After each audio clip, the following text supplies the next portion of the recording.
Hello dear, आपका बहुत बहुत वेलकम है भाई इस वीडियो के अंदर। तो हम आगे बढ़ाते हैं अपनी जर्नी को।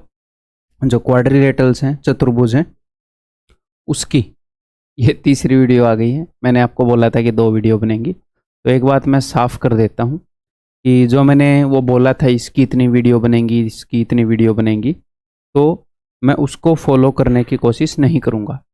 एक आधी वीडियो ऊपर नीचे हो सकती है। अपना मेन मकसद सिलेबस को निपटाना नहीं है, अपना मेन मकसद है सिलेबस को बहुत ही बढ़िया तरीके से करना, ताकि आपको कोई दिक्कत ना आए।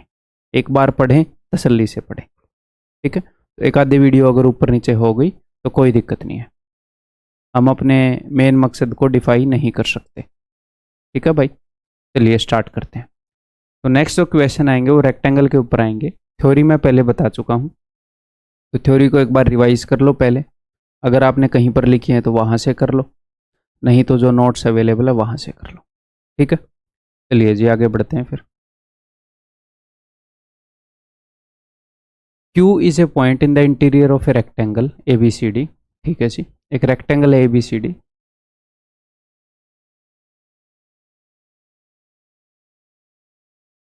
इसके अंदर कोई पॉइंट है Q। कहीं पर भी बना दो, उसने कोई खास कंडीशन दी नहीं। इफ QA इज 3, अगर QA 3 है, QB इज 4, QB 4 है, QC इज 5, QC 5 है, then QD is equal to what, तो QD क्या होगा। तो ये मैंने आपको बताया, ब्रिटिश फ्लैग थ्योरम हमने किया है, तो वही लगा देंगे। तो Q से हम A का डिस्टेंस देखेंगे और इस A के ऑपोजिट वाले वर्टेक्स का डिस्टेंस देखेंगे। तो QA² यानी कि 9 प्लस QC² यानी कि 25 should be equal to, Q से B तक का डिस्टेंस देखेंगे और Q से D तक का डिस्टेंस देखेंगे, should be equal to QB² 16 plus QD²। ये मैंने आपको ब्रिटिश फ्लैग थ्योरम बताया। तो भैया इधर आकर 16 घटेगा, तो 25 में से अगर 16 गया तो इधर 9 बच जाएगा, यानी कि QD² is equal to 18, QD is equal to √18 यानी कि 3√2। That is option A. जो रेक्टेंगल है उसकी प्रॉपर्टी को कोई बहुत सारे क्वेश्चन आते नहीं हैं। मैक्स टू मैक्स इसके अंदर क्या आता है, मैक्स टू मैक्स इसके अंदर पाइथागोरस थ्योरम वो लगवा लेता है आपसे। राइट एंगल है ना, स्क्वायर के बहुत सारे आते हैं, इसीलिए इसके अंदर मैं ये 1-2 क्वेश्चन ब्रिटिश फ्लैग थ्योरम के ही करवा दूंगा, ठीक है। इसके एरिया के क्वेश्चन आते हैं, वो हम मेंसुरेशन 2D में करेंगे। ये एक आया हुआ क्वेश्चन है। ABCD is a rectangle, P is a point on the side AB, okay, as shown in the given figure. DP is 13, तो DP जो है वो 13 है, and CP is equal to 10 और CP जो है वो 10 है, and BP is equal to 6 और BP जो है वो 6 है। तो उसने AP पूछा है कि AP की लंबाई क्या है। तो अगर आप चाहो तो आप इसे ब्रिटिश फ्लैग थ्योरम से भी कर सकते हो। सर ब्रिटिश फ्लैग थ्योरम से कैसे करेंगे? देखो P एक पॉइंट है, हाँ जी सर P एक पॉइंट है, P की दूरी D से और P की दूरी B से, इन दो ये जो डिस्टेंस है इनके स्क्वायर का sum should be equal to P की दूरी A से और P की दूरी B से। पर सर पॉइंट P तो रेक्टेंगल के अंदर नहीं है, पॉइंट P तो रेक्टेंगल के ऊपर है। तो मैंने क्या बताया था कि पॉइंट P कहीं पर भी हो, रेक्टेंगल के अंदर हो, रेक्टेंगल के ऊपर हो या रेक्टेंगल के बाहर हो, हमेशा ब्रिटिश फ्लैग थ्योरम को फॉलो करेगा पॉइंट P रेक्टेंगल के अंदर। तो हम चाहें तो ब्रिटिश फ्लैग थ्योरम भी लगा सकते हैं, हाँ, लेकिन अगर पॉइंट P रेक्टेंगल के ऊपर हो तो पाइथागोरस थ्योरम लगाना थोड़ा सा ज़्यादा इजी रह जाएगा, ठीक है। तो इसीलिए हम पाइथागोरस से कर लेंगे, पाइथागोरस लगाना थोड़ा सा इजी पड़ जाएगा हमारे लिए अगर ये ऊपर हो जाता है। तो जो ब्रिटिश फ्लैग थ्योरम है ये भी पाइथागोरस थ्योरम से प्रूव होता है, but bar bar Pythagoras theorem लगाकर इस चीज़ को निकालना मुश्किल रहेगा, टाइम टेकिंग रहेगा, इसीलिए हम डायरेक्टली ये फॉर्मूला यूज कर ले रहे हैं, ठीक है। चलिए जी इसको तो हम उसी से कर देंगे पाइथागोरस से। देखो ये 6 है, ये 10 है, तो ये क्या होएगा, ये 8 होएगा, 6 8 10, 3 4 5 का डबल, 3 4 5 वाले पाइथागोरियन ट्रिपलेट का 3 का डबल, 5 का डबल, तो ये होएगा 4 का डबल। ओके सर, अगर ये लाइन 8 है तो ये वाली लाइन भी 8 होगी। रेक्टेंगल की ऑपोजिट साइड्स इक्वल होती है। जी हाँ सर, तो अब आप ये इजीली बता दोगे, पाइथागोरस थ्योरम लगा दो। ये हो जाएगी अंडर रूट इसका स्क्वायर 169 माइनस 8 का square 64, that is under root 105। ठीक है, चाहते तो ब्रिटिश फ्लैग थ्योरम भी आप लगा सकते हो। आगे बढ़े, ये बताओ।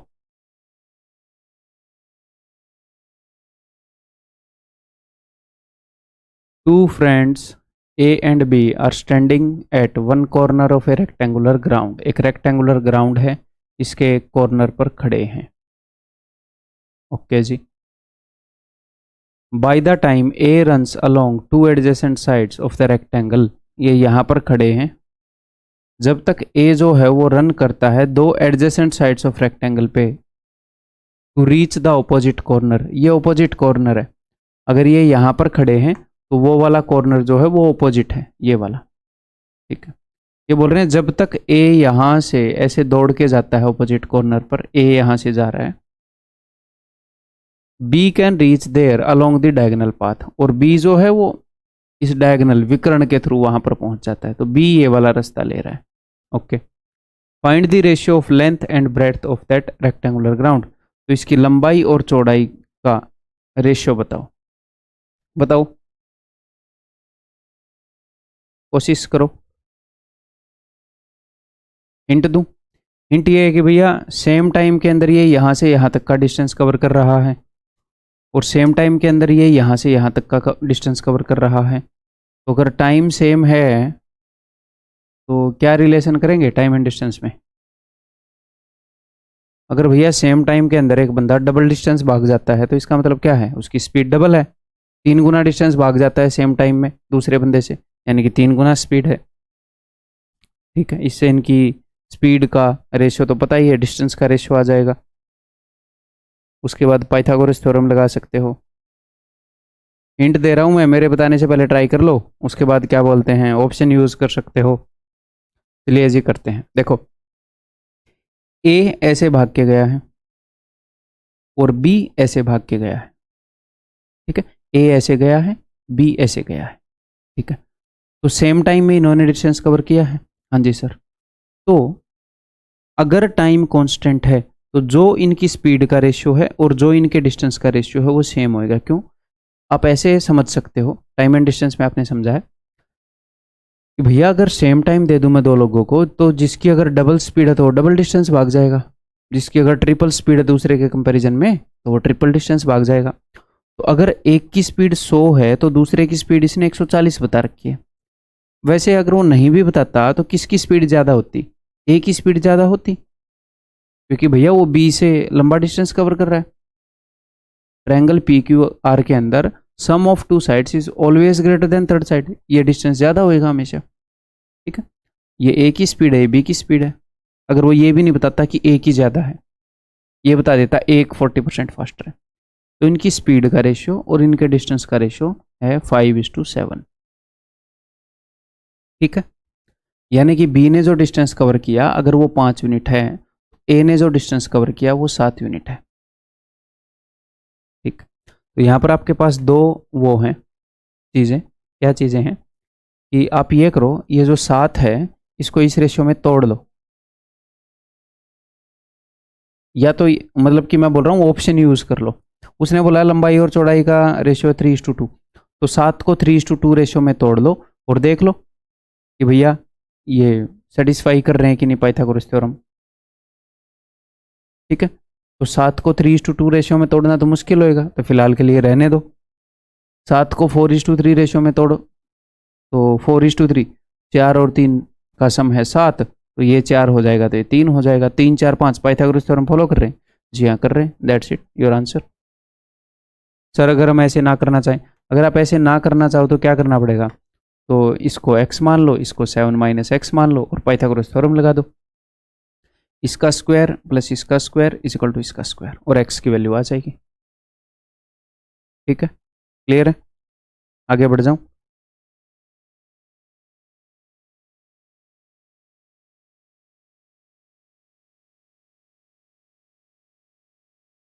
आगे बढ़ते हैं। तो नेक्स्ट जो हम क्वेश्चन करेंगे वो है भैया ट्रेपेजियम के ऊपर। तो ट्रेपेजियम के बारे में जो जो मैंने आपको बताया है पहले, वो एक बार फिर से रिवाइज कर लो। ठीक है, आगे बढ़ रहा हूँ मैं।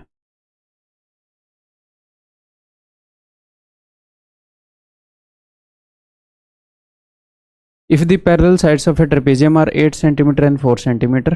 ठीक है जी, पैरेलल साइड्स की लंबाई है 8 और 4। ये 8 मान लिया, ये 4 मान लिया। M and N are the mid points of the diagonals of the trapezium.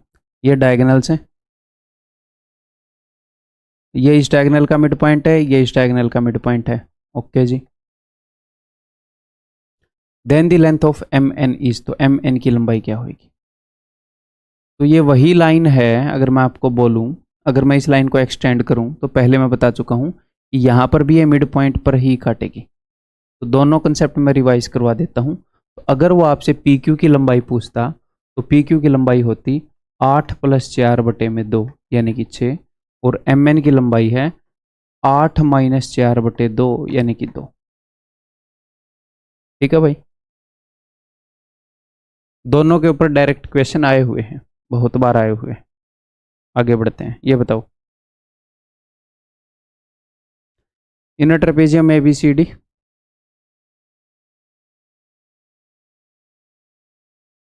A B C D, A B is parallel to C D, और A B is equal to 12, C D is equal to 7.2। What is the length of line segment joining the mid points of diagonal? Diagonal के mid point को join करने वाली line segment. फिर से same question, तो क्या होगी इसकी लंबाई? 12 - 7.2/2 इज इक्वल टू 12 में से 8 गए 4, है ना, 4.8/2 यानी कि 2.4। Option C. आगे बढ़े, ये बताओ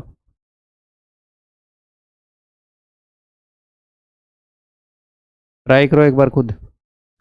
consider a trapezium A B C D in which A B is parallel to C D. ठीक है भाई, ए बी सी डी के पैरेलल है। तो कई बार क्या हम यहीं पर पढ़ के ऐसे डायग्राम बना देते हैं कि A B is parallel to C D, फिर हमें पता लगता है A D is perpendicular to A B. ये जो ए डी है ये ए बी के परपेंडिकुलर है, यानी कि यहाँ पर 90 डिग्री का एंगल बनना चाहिए, तो फिर हमें दोबारा बनाना पड़ेगा। तो ये बिल्कुल नॉर्मल सी बात है, थोड़ा सा आगे पढ़ लोगे तो नहीं बनाना पड़ेगा, नहीं भी पढ़ पाए तो टेंशन लेने की बात नहीं है। ठीक है भैया, ए बी सी डी यानी कि ये परपेंडिकुलर है, और हमें इतना पता है कि ये पैरेलल होती हैं, तभी ये ट्रेपेजियम है, A B is parallel to C D. ठीक है जी, अगर ये 90 डिग्री है तो फिर ये भी 90 हो जाएगा। भाई ये एक लाइन है, इसके परपेंडिकुलर एक लाइन है, और उसी के पैरेलल एक और लाइन है, तो वो भी परपेंडिकुलर ही होएगी। या फिर मैं ऐसे भी बोल सकता हूँ कि अगर दो लाइनें पैरेलल हैं तो इन दोनों एंगल का सम 180 होता है। अगर ये 90 हो गया तो ये भी 90 हो जाएगा। ठीक है जी। If the trapezium has an incircle which touches A B at E C D at F, एक इन सर्कल है इसका, अगर इसका इन सर्कल है तो वो इसके चारों साइड को ऐसे टच करेगा। इन सर्कल उसी को बोलते हैं अंतवृत्त, जो अंदर बन जाए और चारों साइड को टच करे। ठीक है, जो ए बी को टच कर रहा है ई पर, एंड सी डी को एफ पर। ओके जी, फिर ई बी इज 25, ई से लेकर बी तक ये जो लंबाई है this is 25, and F C ये जो लंबाई है this is 16। Then what is the diameter of the circle? तो सर्कल का डायमीटर क्या होगा? तो डायग्राम आपके लिए बना दिया है, एक बार ट्राई करो।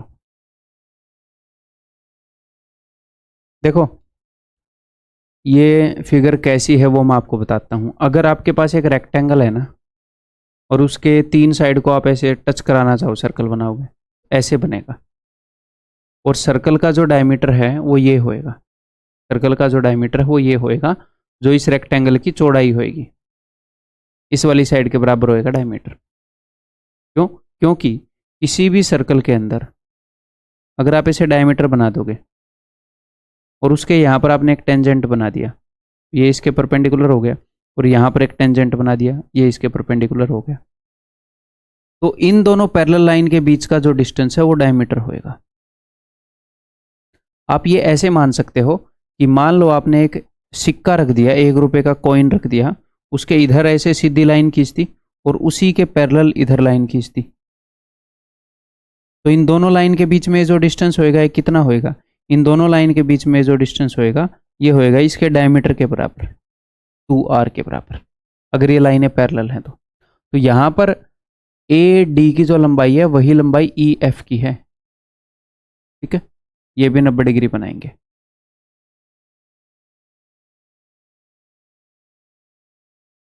ठीक है मेरे भाई, इसको मैथमेटिकली थोड़े थोड़े न्यूआंसेस देकर, मतलब छोटी छोटी बातें बता के मैं प्रूव कर सकता हूँ, बट इतनी आपके अंदर अंडरस्टैंडिंग होनी चाहिए। ठीक है, ये याद रखने की भी जरूरत नहीं पड़नी चाहिए, ये अंडरस्टैंडिंग होनी चाहिए, अंदर से आनी चाहिए, आगे से, अब नहीं तो आगे से एटलीस्ट। ठीक है भाई, ओके जी। तो हमने इसके डायमीटर की लंबाई बतानी है, तो सोचो, हिंट दे देता हूँ। एक तो ये चीज़ यूज होएगी कि tangents drawn from a point are equal. अगर ये बी ई 25 है तो यहाँ से लेकर यहाँ तक ये भी 25 होगा। अगर सी एफ 16 है तो यहाँ से लेकर यहाँ तक ये भी 16 होएगा। तो ये पूरा कितना हो जाएगा? ये पूरा हो जाएगा 41। ठीक है, अगर मैं सी से एक एल्टीट्यूड ड्रॉप कर दूं ऐसे, तो भैया सी, इसको हम बोल देते हैं जेड, सी जेड और एफ ई इक्वल रहेंगे। ये पैरेलल लाइन है, इनके बीच का डिस्टेंस इक्वल रहेगा। हाँ जी सर। तो देखो, अगर ये 16 है, ये पूरा 25 है, तो ये 16 होएगा। ये 16 क्यों होएगा सर? बिकॉज ये एक रेक्टेंगल बन रही है, यहाँ से मैंने ऐसे ड्रॉप किया है, तो इसकी अपोजिट साइड्स इक्वल होती हैं। जी हाँ सर, ये रेक्टेंगल बन रही है, तो 25 में से 16 गया, ये क्या हो जाएगा? ये हो जाएगा जी 9। अगर ये 9 है, ये 41 है, तो कुछ याद आ रहा है? इज समथिंग कमिंग याद?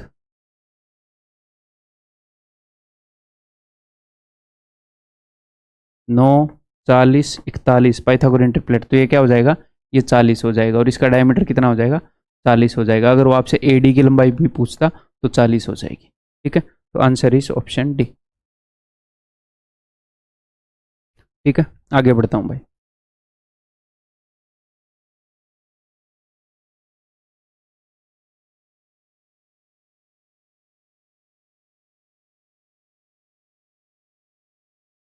इन trapezium A B is parallel to D C. ठीक है भैया, और डी सी जो है वो ए बी का डबल है, तो डी सी को बड़ा बनाना पड़ेगा, बना देंगे। डी सी तो वैसे ही बड़ी पोस्ट होती है, तो A B C D, D C double है ए बी का। Okay, E F drawn parallel to A B, E F drawn parallel to A B, ये दोनों एक दूसरे के पैरेलल होते हैं। Cuts A D at F, A D को एफ पर काटती है, और ई एफ है, इसको ई पर काटती होगी।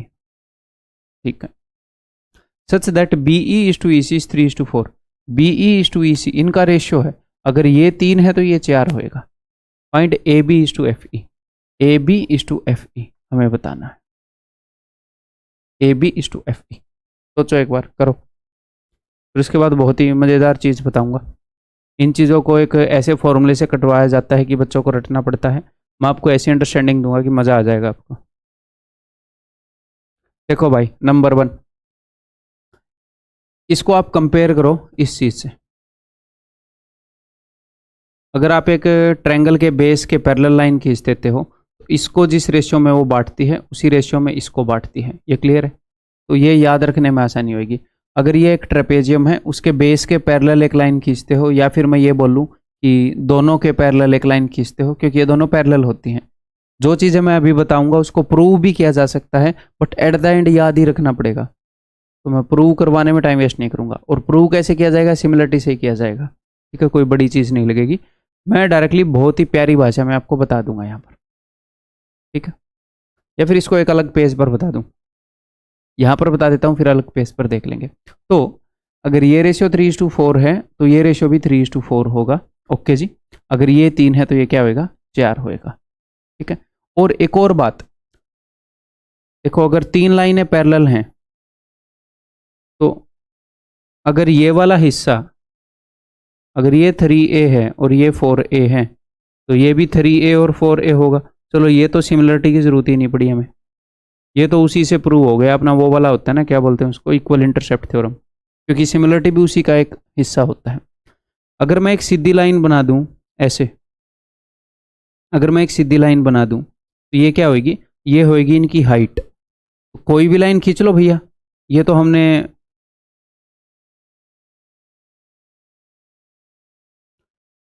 कोई भी लाइन खींच लो, हर लाइन को ये जो पैरेलल लाइनें हैं ये इसी रेशियो में डिवाइड करेंगे, हमने ये तो सोच ही लिया था। तो अगर आपसे मैं इनकी हाइट के बारे में भी बात करूंगा ना, कि ऊपर वाले ट्रेपेजियम की जो हाइट है h1 और नीचे वाले ट्रेपेजियम की जो हाइट है h2, वो भी 3:4 होएगी।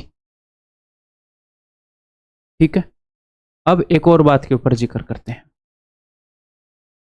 अब इसमें हो क्या रहा है, इसमें ये हो रहा है कि आप ऐसे मानो कि ये दो लाइनें हैं, ये दो लाइनें हैं, ठीक है। तो यहां पर है ए बी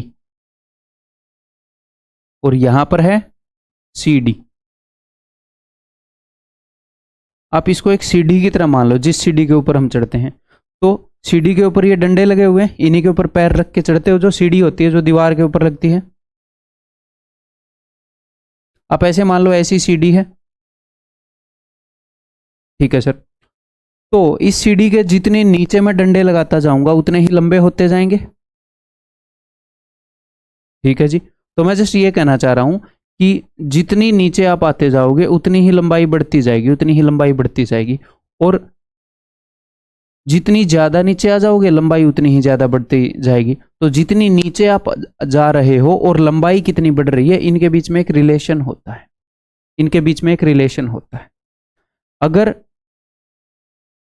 अगर ये डिस्टेंस 3 है और ये वाला डिस्टेंस 4 है, ठीक है, और इसने क्या बताया है कि सी डी जो है वो डबल है ए बी की, कि अगर ये ए है 1 है तो ये 2 है। तो मैं ये कहना चाहूंगा कि अगर मैं इनको वर्टिकली देख लूँ ऐसे, तो ये डिस्टेंस 3 है, ये डिस्टेंस 4 है, तो कुल मिलाकर मैं ऐसे बोल दूं कि टोटल 7 यूनिट डिस्टेंस है। वर्टिकली मान लो किसी को समझना हो तो, अदरवाइज टेढ़ा मान लो, वर्टिकली भी छोड़ो, आप हटाओ इसको, इसकी भी जरूरत नहीं है। तो कुल मिलाकर यहां पर अगर मैंने 7 यूनिट डिस्टेंस ट्रेवल किया तो इसकी लंबाई 1 से लेकर 2 हो गई। अच्छा जी, तो मैं जानना चाह रहा हूं कि अगर 7 यूनिट में लंबाई 1 यूनिट बढ़ गई तो ये 3 यूनिट चला तो लंबाई कितनी बड़ी होगी, तो लंबाई कितनी बड़ी होगी, ठीक है। एक तो आप इसको ऐसे कर सकते हो कि भैया टोटल 7 यूनिट चलने पर लंबाई बढ़ गई कितनी, 1 यूनिट। तो 7 यूनिट पे 1 यूनिट ऐड हो गया, 1 यूनिट पे ऐड हो गया होगा 1/7, तो 3 यूनिट पे ऐड हो जाएगा 3/7, तो इसकी लंबाई हो जाएगी 1 + 3/7, यानी कि 10/7, और हमारा उत्तर आ जाएगा, ठीक है। लेकिन मैं इससे भी आसान करना चाह रहा हूं, तो हम क्या करेंगे, 3 और 4 7, मैं ये चाह रहा हूं कि मैं यहां पर भी इसके इन दोनों के बीच में 7 डिफरेंस कर दूं, तो इनको 7 गुणा कर दूं, 7 एकम 7, 7 दूनी 14, ठीक है। तो लंबाई 7 से 14 हो गई। मैंने रेशियो को मेंटेन किया, आप बोलोगे जी हाँ सर 7 से 14 हो गई, तो कितनी बढ़ गई, 7 यूनिट बढ़ गई।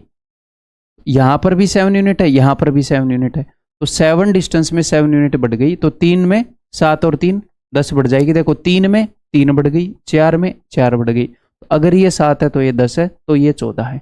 और उसने हमसे पूछा है AB/FE, और वो इनका रेशियो ही हमसे पूछ सकता है, वो हमसे इनका रेशियो ही पूछ सकता है, एग्जैक्ट लंबाई नहीं पूछ सकता, क्योंकि उसने एग्जैक्ट दी नहीं है। और इसी कंसेप्ट को मैं एक बार फिर से हाइट एंड डिस्टेंस के अंदर यूज करूंगा, ठीक है। उसके अंदर एक बहुत बढ़िया क्वेश्चन आया हुआ है, वहां पर रिवीजन हो जाएगा। तो आगे बढ़ जाऊं अब मैं,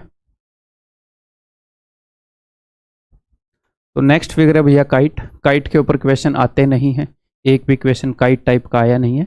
हाँ, डायरेक्ट काइट के ऊपर नहीं आया है, इसकी अंडरस्टैंडिंग कई जगह हमने यूज करी है। इसके ऊपर एक क्वेश्चन मैं आपको करवा देता हूं। अंडरस्टैंडिंग हम जहां जहां पर भी क्वेश्चन होंगे इसको यूज करते रहेंगे। A cyclic quadrilateral ABCD is such that AB = BC। तो AB जो है that is equal to BC, ठीक है भैया। A D is equal to D C, A D equal to D C. तो यहाँ पर उसने क्या बना दिया, उसने काइट बना दिया। तो एक भी क्वेश्चन आया नहीं है का क्या मतलब, वो डायरेक्टली ऐसे नहीं बोलता कि ये एक काइट है। अब तक मैंने ऐसे नहीं देखा एक भी क्वेश्चन कि वो ये बोले ये फिगर एक काइट है, बट एक आधी बार उसने ऐसे काइट बनाया है कि ये दोनों इक्वल हैं, ये दोनों इक्वल हैं, या किसी क्वेश्चन के अंदर ऐसी सिचुएशन डेवलप हो गई है कि ये दोनों इक्वल हैं, ये दोनों इक्वल है, तो हम काइट की प्रॉपर्टीज यूज कर सकते हैं। तो उसने बोला angle C A D is 46, C A D ये वाला एंगल 46 है। तो angle A O B, A C and B D intersect at O, ये ओ पर इंटरसेक्ट कर रहे हैं, ठीक है। तो angle A O B, A O B, तो मैंने आपको क्या बताया है, diagonals of kite, diagonals of kite are perpendicular. तो हमें इस चीज की जरूरत ही नहीं है, ये सीधा 90 डिग्री बोलेंगे हम। इससे ये भी पता चल रहा है कि एग्जामिनर ये नहीं सोच रहा था कि काइट सोचकर इस क्वेश्चन को नहीं बना रहा था, वो तो ये सोचकर बना रहा था ये कोड 46 बना रही है, ये कोड भी 46 बनाएगी, ऐसे ऐसे करके शायद हम जाएंगे। ये 46 है तो ये भी 46 होएगा, एंगल ऑपोजिट इक्वल साइड, ऐसे करके भी हम जा सकते हैं। वो ऐसे सोचकर बना नहीं रहा था, बट आपको इस फिगर के बारे में पता है, तो जहां पर भी ऐसी सिचुएशन बनेगी फायदा उठाएंगे हम। ठीक है भाई, क्लियर है।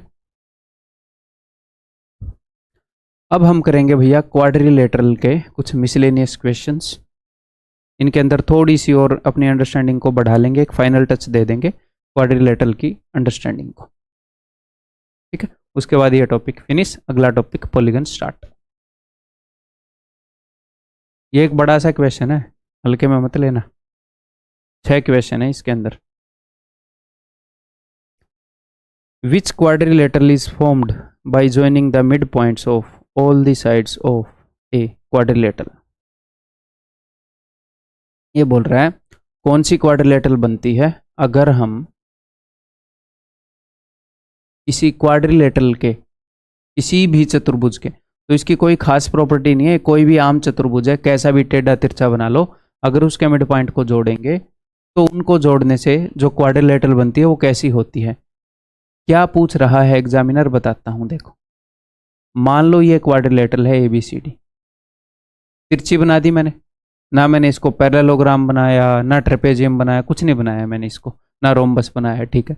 तो इसके मिड पॉइंट्स को जोड़कर, ये मिड पॉइंट है, इनको जोड़ने से, इनको मिलाने से जो क्वाड्रिलेटरल बन रही है वो क्या है, PQRS क्या है, ये है पहला क्वेश्चन। बताओ, हिंट दे सकता हूं, डायगोनल्स ड्रॉ कर लो। अगर उससे भी बात नहीं बनी तो अगला हिंट दे सकता हूं, मिड पॉइंट थ्योरम। अब इसके बाद हिंट देने को कुछ बचा नहीं है। अरे भैया डायगोनल ड्रॉ कर लो और मिड पॉइंट थ्योरम लगाओ। पहले एक डायगोनल ड्रॉ करो, देखो मैंने डायगोनल ड्रॉ कर दिया BD। तो मुझे एक बात बताओ, ट्रायंगल BCD के अंदर, BCD के अंदर Q और R मिड पॉइंट है? आप बोलोगे जी हाँ सर।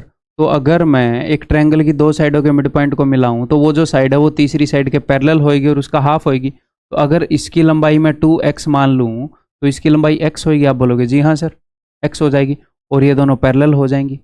जी हाँ सर। अब इस ट्रायंगल में आ जाओ BAD में, सेम कहानी है। BAD में ट्रायंगल की दो साइड के मिड पॉइंट को मिलाया तो तीसरी साइड से हाफ, यानी कि अगर ये 2x है तो x और इसी के पैरेलल।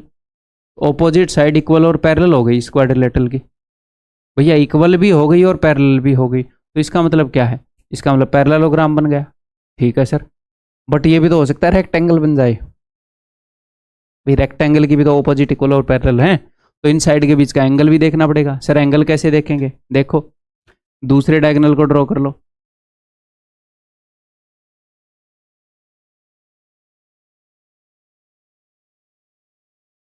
तो इन दोनों डायगोनल के बीच में क्या एंगल है? दोनों डायगोनल के बीच में, इन डायगोनल के बीच में जो एंगल होगा वही इन साइड के बीच में होएगा। क्यों सर? देखो इस डायगोनल के पैरेलल होंगी ये साइड है। क्यों सर ये पैरेलल क्यों होगी? ट्रायंगल ABC में इस ट्रायंगल के मिड पॉइंट को मिलाकर जो लाइन बनी है वो तीसरी साइड से आधी भी होएगी और पैरेलल भी होएगी।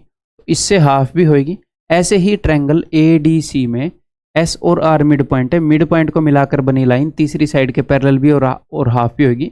तो कहना मैं ये चाह रहा हूँ, इस डायगोनल के दोनों ये वाली साइड पैरेलल होंगी और इसी डायगोनल से दोनों हाफ होंगी। ओके सर, इस डायगोनल के दोनों ये पैरेलल होंगी और इस डायगोनल की लंबाई से हाफ होंगी। तो ऑपोजिट साइड पैरेलल और इक्वल तो हो गई प्रूफ। हाँ, अब बिकॉज इस डायगोनल के पैरेलल ये दोनों हैं और इस डायगोनल के पैरेलल ये दोनों हैं, तो इन दोनों डायगोनल में जो एंगल होगा वही इन साइडों में होएगा, वही एंगल इन साइडों में होएगा। तो आप मुझे ये बताओ, किसी भी क्वाड्रिलेटरल के डायगोनल किस एंगल पर होते हैं? किसी भी रैंडम क्वाड्रिलेटरल है कोई गंदी सी ऐसे, उसके डायगोनल किस एंगल पर होते हैं? सर यहाँ पर तो 90 डिग्री दिख रहे हैं ना। हाँ, कोई भी गंदी सी क्वाड्रिलेटरल उसके किस एंगल पर होते हैं? सर किसी भी एंगल पर हो सकते हैं। हाँ, तो ये किसी भी एंगल पर हो सकते हैं। तो हमें डायगोनल्स के बीच जो एंगल है वही साइड के बीच में होगा। तो साइड्स के बीच के एंगल का नहीं पता, ठीक है, कैन बी एनीथिंग ये एंगल। तो हमें इतना पता है कि जो मिड पॉइंट को जोड़ने से जो क्वाड्रिलेटरल बनी है वो पैरेललोग्राम है और एंगल कुछ भी हो सकता है। तो फिर ये क्या हो गया? पैरेललोग्राम, समांतर चतुर्भुज। दिल छोटा नहीं करना, और मौका मिलेगा। अभी 6 क्वेश्चन है। अगर हम एक पैरेललोग्राम के मिड पॉइंट्स को जोड़ दें तो ठीक है जी।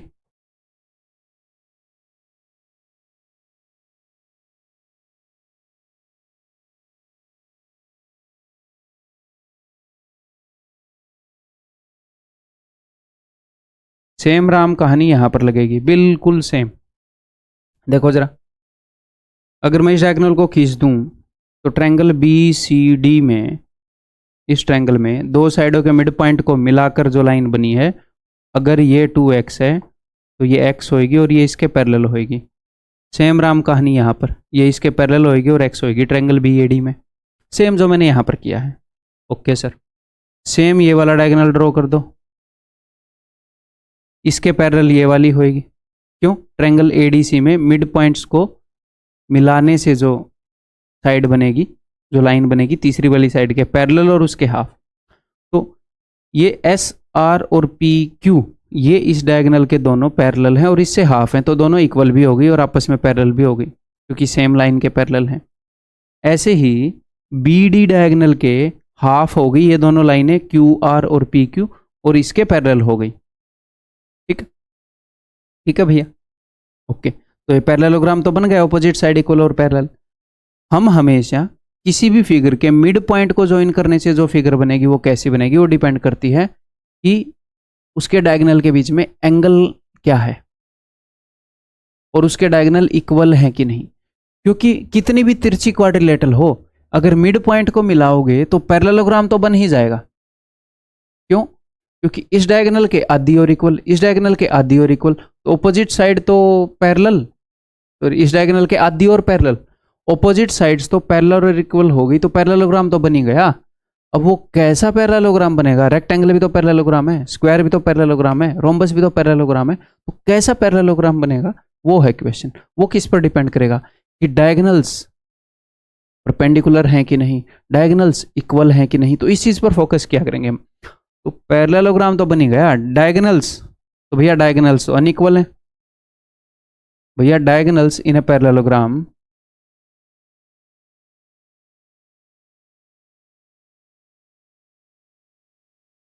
unequal and not at right angles। ऐसे ही जो ऑपोजिट साइड है वो तो इक्वल हो जाएंगे, बट जो एडजेसेंट साइड है वो इक्वल नहीं होगी। क्यों? क्योंकि SR और PQ इस डायगोनल के आधे हैं और BD की आधी है ये वाली साइड। तो अगर दोनों डायगोनल बराबर होते तो इस डायगोनल का आधा और इस डायगोनल का आधा फिर भी इक्वल हो जाते। यहां पर इस वाले डायगोनल की लंबाई है जी 2y, तो ये y हो गई है और ये भी y हो गई है पूरी। एक साइड x है, एक साइड y है। तो डायगोनल्स अगर अनइक्वल हैं तो साइड्स भी अनइक्वल निकलेंगी, और डायगोनल परपेंडिकुलर नहीं है तो साइड्स के बीच में भी 90 डिग्री का एंगल नहीं बनेगा। तो चाहे किसी भी रैंडम क्वाड्रिलेटरल के मिड पॉइंट को मिला दो, पैरेललोग्राम बन जाएगा। अब वो कैसा पैरेललोग्राम बनेगा वो डिपेंड करता है कि डायगोनल्स के बीच में क्या रिलेशन है। जिस क्वाड्रिलेटरल के मिड पॉइंट आप मिला रहे हो उसके डायगोनल्स के बीच में क्या रिलेशन है। इतनी डिटेल में क्यों बता रहा हूं, ताकि आगे आने वाले क्वेश्चन आप कर लो।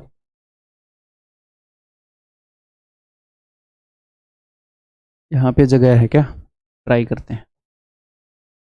रेक्टेंगल,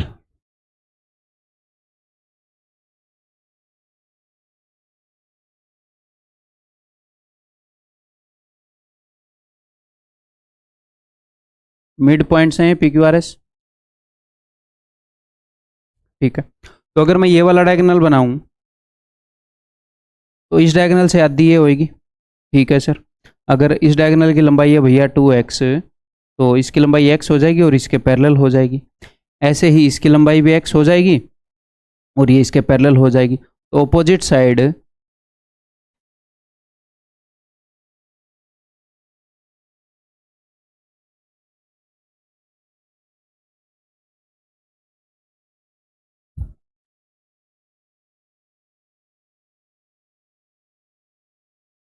ठीक है। तो ऑपोजिट साइड इस फिगर की सेम लेंथ की हो गई और पैरेलल हो गई। हाँ जी सर, ये पैरेललोग्राम तो हमेशा ही बननी है, लेकिन इस फिगर में एक खास बात है। क्या खास बात है, व्हाट इज द खास बात? इस डायगोनल की लंबाई भी 2x है। रेक्टेंगल के डायगोनल्स इक्वल होते हैं। रेक्टेंगल में डायगोनल्स इक्वल होते हैं एंड राइट एंगल पर होना जरूरी नहीं है डायगोनल्स का, ठीक है। तो अगर डायगोनल्स इक्वल होते हैं, अगर इस हरी वाली लाइन की लंबाई 2x है, तो ट्रायंगल बी डी सी के अंदर दो साइड्स के मिड पॉइंट को मिलाकर जो लाइन खींचेगी वो तीसरी साइड के पैरेलल होएगी और उससे हाफ होएगी। तो आर क्यू भी हाफ हो गई, ठीक है। तो ट्रायंगल तो quadrilateral P Q R S की ये आर क्यू और पी एस भुजाएं हैं, ये इस हरे वाले डायगोनल के आधी और पैरेलल होंगी, ठीक है। और इस गुलाबी वाले डायगोनल के आधी और पैरेलल ये होंगी। तो बिकॉज इसमें डायगोनल्स जो हैं वो इक्वल हैं, तो इनसे आधे आधे जो पोर्शन है वो भी इक्वल हैं, तो चारों साइड इक्वल हो जाएंगी, क्योंकि हरे वाले और गुलाबी वाले की लंबाई सेम है। तो हरे के आधे हैं क्यू आर और पी एस, और गुलाबी के आधे हैं पी क्यू और एस आर, तो इनकी लंबाई भी एक्स एक्स हो गई। तो भैया ये एक ऐसा पैरेललोग्राम बन गया। पैरेललोग्राम तो हमेशा बनेगा, किसी भी फिगर के मिड पॉइंट को जोड़कर बना दो, लेकिन ऐसा पैरेललोग्राम बन गया जिसकी चारों भुजाएं इक्वल हों। हाँ, इनके बीच में एंगल 90 डिग्री होना जरूरी नहीं है, कुछ भी हो सकता है। तो भैया साइड्स के बीच में भी कुछ भी हो सकता है, ठीक है, ओके। तो फिर कैसी फिगर बन जाएगी? फिर ये फिगर बन जाएगी। ऊपर मैंने क्या बताया था आपको, ऊपर फिगर के बारे में? अच्छा, बताया नहीं, बता देता हूँ। तो ये भी एक पैरेललोग्राम बन गया था, पैरेललोग्राम के मिड पॉइंट जोड़ने से, ठीक है। लेकिन यहाँ पर क्या बन जाएगा? यहाँ पर बन जाएगा एक रोम्बस। यहाँ पर क्या बन जाएगा? एक रोम्बस, एक ऐसा पैरेललोग्राम जिसकी सारी साइड्स की लंबाई बराबर है, ठीक है। अब अगले 3 क्वेश्चन हम अगले पेज पे करेंगे।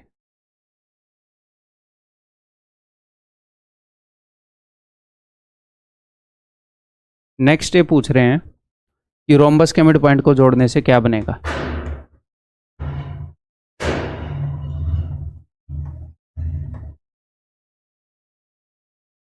रोम्बस के मिड पॉइंट को जोड़ने से क्या बनेगा?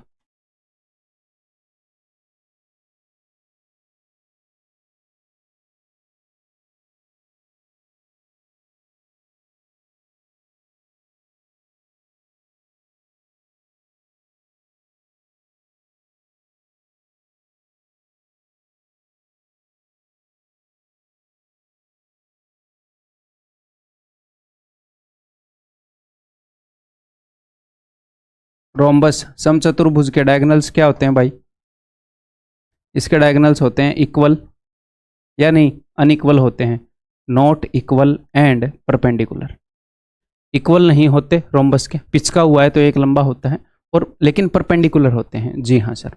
तो ध्यान से सुनिएगा, जो गुलाबी वाला डायगोनल है इससे हाफ होएगा ये वाली साइड और ये वाली साइड, और इसके पैरेलल होंगे। अब तक हम बहुत 3 केस प्रूव कर चुके हैं। हाँ जी सर, अगर गुलाबी वाले की लंबाई 2x है तो इसकी लंबाई x और इसकी लंबाई भी x।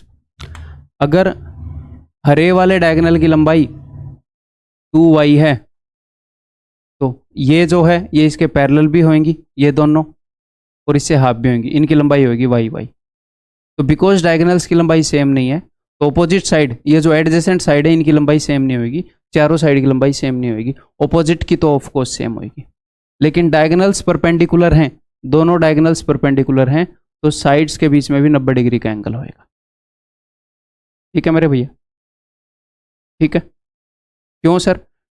इस डायगोनल के पैरेलल ये दोनों साइड हैं, इस डायगोनल के पैरेलल ये दोनों साइड हैं, तो पैरेलल है ना भैया, तो इन डायगोनल्स के बीच में जो एंगल होएगा, या फिर आप ऐसे बोल सकते हो, देखो ये दोनों पैरेलल हैं, आप बोलोगे जी हाँ सर, और ये दोनों पैरेलल हैं, जी हाँ सर, तो ये एक पैरेललोग्राम बन गया है छोटा सा, तो ये ऑपोजिट एंगल बराबर हो गए। सेम ये भी पैरेलल हैं, ये भी पैरेलल हैं, तो ये 90 है तो ये भी 90 हो गया।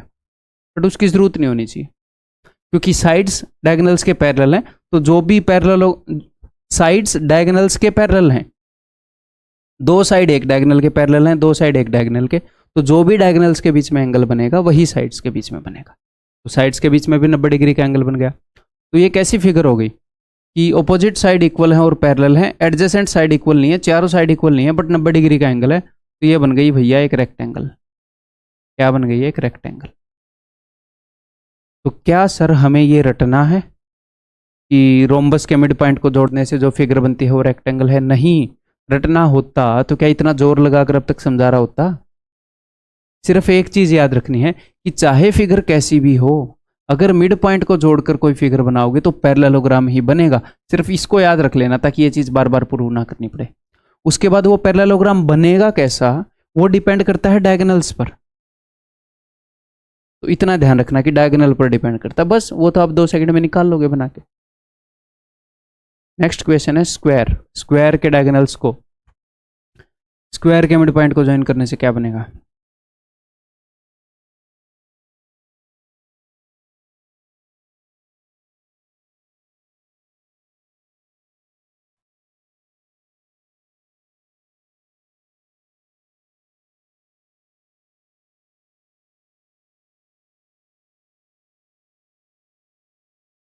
देखो भाई,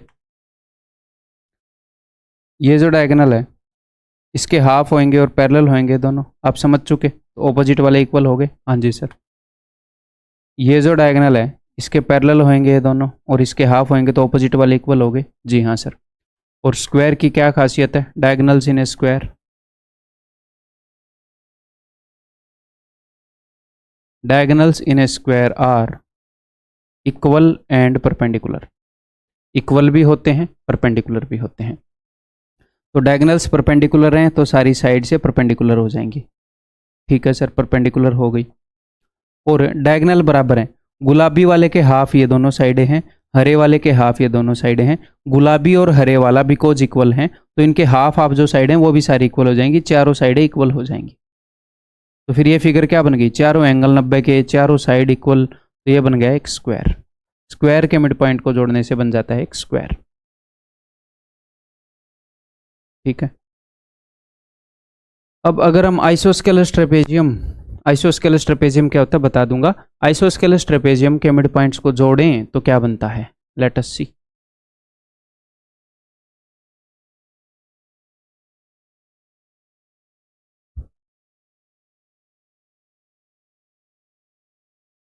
आइसोस्केलस ट्रेपेजियम होता है एक ऐसा ट्रेपेजियम जिसकी ये साइड्स बराबर हो, ऑपोजिट साइड्स। और बिकॉज ऑपोजिट साइड्स बराबर होती हैं, यहां पर बता देता हूं,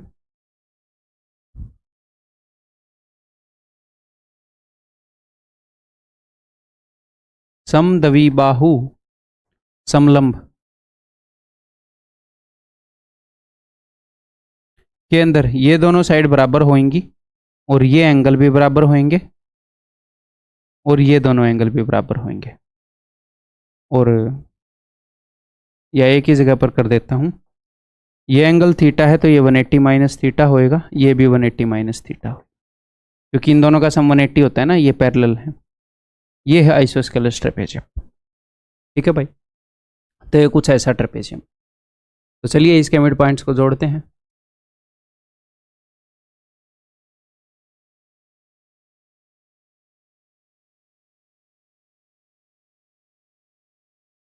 और आइसोस्केलस ट्रेपेजियम की एक खासियत बता देता हूं मैं आपको, तभी आप ये कर पाओगे। आइसोस्केलस ट्रेपेजियम आपको एक सिमेट्रिकल फिगर लग रही है, ये वाली साइड इसके इक्वल है। अदरवाइज ऐसे भी तो ट्रेपेजियम हो सकते हैं, ऐसे, ये भी एक ट्रेपेजियम है, ये भी एक ट्रेपेजियम है, देखो ऐसे, देखो कितना पैना है, ये भी एक ट्रेपेजियम है। तो ये आइसोस्केलस ट्रेपेजियम है, सिमेट्रिकल है, ये जितनी लंबी है उतनी ये लंबी है, ये जो एंगल है ये उतना ही एंगल है, ठीक है। देखो यहाँ पर ये वाला एंगल बड़ा है, ये छोटा है, ये 90 डिग्री का है, ये छोटा है, हाँ जी। यहाँ पर अगर आप ये वाला डायगोनल खींचोगे तो बड़ा निकलेगा और ये वाला डायगोनल छोटा निकलेगा। खुद ही आप खुद सेंस कर रहे होगे, खुद फील कर रहे होगे, इसको प्रूव करने की जरूरत नहीं होनी चाहिए। कॉम्पिटेटिव एग्जाम दे रहे हैं ना हम, इसको हम प्रूव कर सकते हैं इस वाले एंगल को बड़ा और छोटा मान के, बट जरूरत नहीं है ना भाई। यहाँ पर आपको दिख रहा है कि ये वाला डायगोनल छोटा है और ये वाला डायगोनल बड़ा है, बट अगर मैं इस फिगर को बैलेंस कर दूं, दोनों तरफ से, तो क्या होएगा, जो डायगोनल्स हैं डायगोनल्स इक्वल हो जाएंगे, diagonals are equal, AC will be equal to BD, ठीक है। एंगल B छोटा क्यों है, क्योंकि इस पॉइंट B को मैंने ऐसे दूर कर रखा है, A तो D के पास है पॉइंट B को, तो पॉइंट B को भी मैं उतना ही पास ले आऊं, तो एंगल B एंगल A जितना हो जाएगा ऐसे पास ले आऊं, तो फिर ये जो डायगोनल है और ये जो डायगोनल है सेम हो जाएंगे इसको आइसोस्केलस बनाने से, ठीक, क्लियर है। ये नॉट आइसोस्केलस है, तो डायगोनल्स इक्वल हैं, तो अब तो खेल ही खत्म हो गया, आपको पता लगेगा। तो देखो ये तो प्रूव हो गया कि किसी भी फिगर के अंदर अगर आप मिड पॉइंट को मिलाओगे तो वो एक पैरेललोग्राम बनेगा, ठीक है। अब वो कैसा पैरेललोग्राम बनेगा, यू दिस पर होता है। तो ये गुलाबी लाइन है, अगर इसकी लंबाई 2x है तो ये भी x, ये भी x। ये हरी लाइन है, इसकी लंबाई अगर 2x है, बिकॉज डायगोनल्स की लंबाई इक्वल है, तो इससे आधी ये वाली, ये भी x और ये भी x। और डायगोनल्स के बीच में एंगल क्या होगा, वो कुछ भी हो सकता है, वो इस ट्रेपेजियम कितना लंबा है छोटा है, ये भी तो आइसोस्केलस ट्रेपेजियम है, और ये भी आइसोस्केलस ट्रेपेजियम है, ऐसे पिच का हुआ। तो डायगोनल्स इक्वल हमेशा होंगे, बट उनके बीच में एंगल क्या होगा, वो कुछ भी हो सकता है, ठीक है। तो एंगल कुछ भी हो सकता है, तो ये एक ऐसा पैरेललोग्राम बन गया, एंगल कुछ भी हो सकता है इसके बीच में, ठीक है, 90 होना जरूरी नहीं है, बट सारी साइड्स इक्वल हैं, तो ये बन गया भैया रोम्बस, ये बन गया समचतुर्भुज रोम्बस, ठीक है। चलो तो इसके मिसलेनियस क्वेश्चंस को रगड़ते हैं।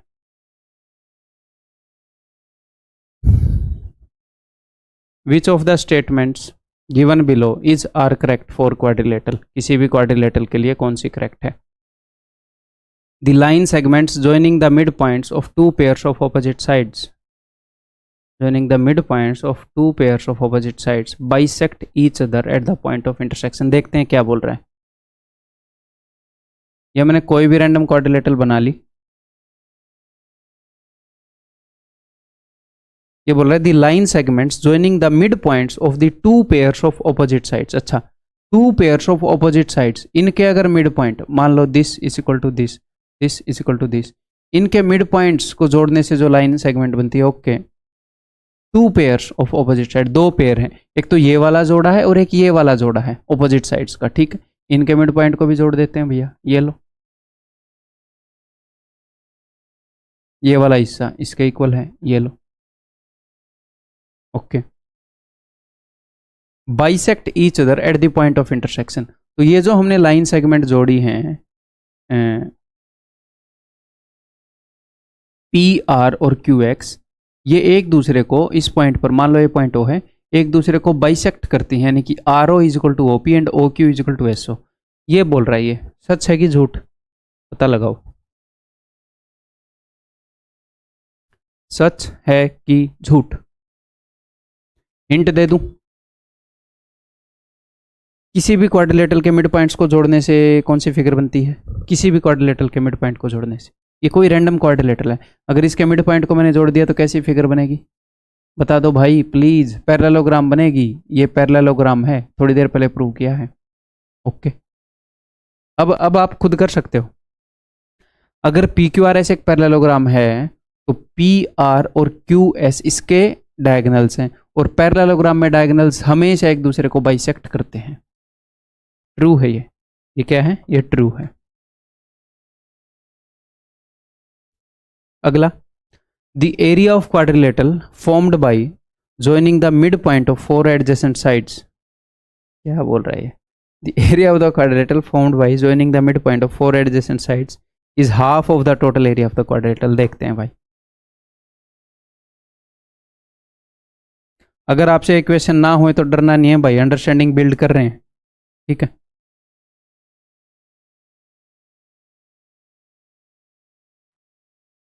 Area of the quadrilateral found by joining the mid point of four adjacent sides. Okay, ये जो फोर एडजेसेंट साइड्स हैं, ये जो फोर साइड्स हैं, इनके मिड पॉइंट्स को ज्वाइन करने से जो क्वाड्रिलेटरल बनी है, okay, P Q R S quadrilateral, इसका जो एरिया है that is half of the total area of the quadrilateral. वो टोटल एरिया का हाफ है, बताओ ठीक है कि गलत। हिंट दे देता हूँ, हिंट दे देता हूँ, डायगोनल खींच लो, खींचो द डायगोनल। देखो, अगर मैं डायगोनल ऐसी खींच लूँ, ठीक है, तो इतना तो आप जान चुके हो ना, पी क्यू आर ऐसे पैरेललोग्राम बनेगा, और भाई इस डायगोनल के पैरेलल होएगा, इस डायगोनल के हाफ होएगा, इतना जान चुके हो, ठीक है। तो ट्रायंगल एडीसी में देखो, ट्रायंगल एडीसी में देखो एरिया, चलो एक और हिंट देता हूँ, वो हमें quadrilateral P Q R S का एरिया निकालने के लिए बोल रहा है कि पूरी का हाफ है कि नहीं। आप पी क्यू आर एस के अलावा जो बाहर टुकड़े बचे हैं उनका एरिया के बारे में क्या बोल सकते हो, उनके एरिया के बारे में कुछ बोलना, कुछ निकालने की कोशिश करो। अगर किसी भी ट्रायंगल के अंदर अगर ये मिड पॉइंट्स हैं, तो छोटी ट्रायंगल और पूरी बड़ी ट्रायंगल की साइड्स का रेशियो होता है 1:2, इनके एरिया का रेशियो है 1:4। अगर ये इसका एरिया 1 है तो इसका एरिया 3 है, और पूरी ट्रायंगल का एरिया 4 है। ये क्लियर है, पहले हम कर चुके हैं। छोटी ट्रायंगल की साइड 1 है तो बड़ी ट्रायंगल की साइड 2 है, तो एरिया का रेशियो होगा 1:4। छोटी ट्रायंगल का एरिया 4 है, 1 है तो बड़ी का 4 है, ठीक है। क्लियर है भाई, ये थोड़ा सा मतलब टिपिकल क्वेश्चन हो जाएगा वैसे, है ना। मैं इसका 1/4 बताऊंगा, थोड़ा सा हल्का सा टिपिकल हो जाएगा, तो आपको डरने की ज़रूरत नहीं है। ये आप नहीं कर पाओ तो भाई डराना बिल्कुल भी उद्देश्य नहीं है, बस ये चीज़ सिखा रहा हूँ, ठीक है। तो ट्रायंगल ए डी सी में ये जो पोर्शन है एस डी आर, ये एग्जैक्टली इस सिचुएशन में है। इस ट्रायंगल के दो साइड्स के मिड पॉइंट को मिलाकर ये लाइन बनाई, मिड पॉइंट थ्योरम फॉलो करेगी। छोटी ट्रायंगल और बड़ी ट्रायंगल की साइड्स का रेशियो 1:2 होएगा, तो इसका एरिया हो जाएगा 1/4। अगर पूरी ट्रायंगल ए डी सी का एरिया 4 यूनिट है तो इसका 1 यूनिट है, पूरी का 4 है तो इसका 1 है, तो 1/4 ऑफ किसका 1/4, A D C, A D C का 1/4,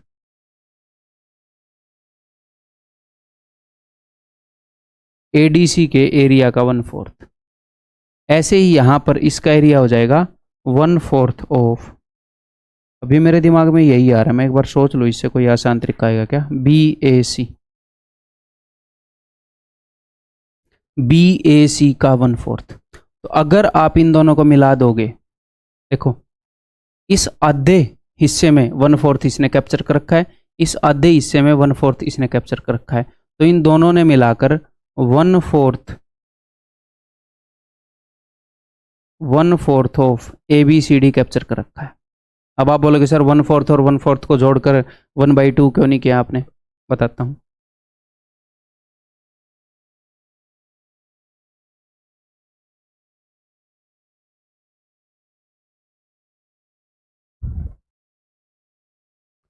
मान लो ये एक ऐसे इलाका है, इसको दो हिस्से में बांट रखा है? एक तो आप हो, आप यहाँ के डॉन हो, आपका नाम है ए, एक दूसरा बंदा है वो यहाँ का डॉन है। तो ये जो ए है इसने यहाँ का आधा इलाका इसके अंडर में है, ए के अंडर में है, इधर वाला मान लेते हैं। ए के अंडर में यहाँ का आधा इलाका है ये, और बी के अंडर में यहाँ का आधा इलाका है। तो हम क्या बोलेंगे कि भैया ये जो पूरी जमीन है ये दो हिस्से में बटी हुई है, आधा इलाका तुम्हारे पास है, लेकिन इस ऊपर वाले पोर्शन का आधा इलाका, इसके पास नीचे वाले पोर्शन का, तो पूरी जमीन का आधा ही है ना इनके पास, पूरी जमीन का। ये तो नहीं बोल सकते ना हाफ प्लस हाफ वन, पूरा सब कुछ ही तुम्हारे अंडर में, नहीं, ये तो इनके अंडर में नहीं है, सिर्फ ये इनके अंडर में है। तो ऐसे ही ये जो पोर्शन है इसका 1/4 इसके इधर है और नीचे वाले पोर्शन का 1/4 है। तो अगर देखेंगे तो पूरे पोर्शन ABCD का 1/4 है इन दोनों को मिलाकर, और इसी तरीके से हम प्रूव कर सकते हैं। अब मेरे को फील हो रहा है इक्वेशन मेरे को अभी नहीं लेना चाहिए था, आपके ऊपर है भी ना पड़ जाए, बस ये डर है। इन दोनों को मिलाकर ये भी हो जाएगा 1/4 ऑफ ABCD, ठीक है।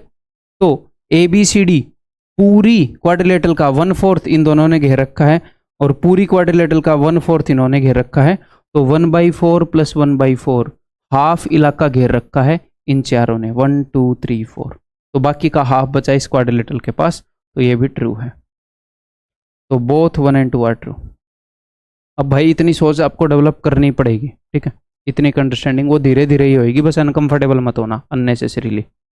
ये समझने में डिफ़िकल्ट लगेगा बहुत सारे स्टूडेंट को, तो इसके कारण अनकंफर्टेबल मत होना, ठीक है। आगे बढ़ जाऊं या फिर मैं इसको किसी और तरीके से कर सकता था, वो देख लूं। चलो देखता हूं किसी और तरीके से कर सकता था कि नहीं।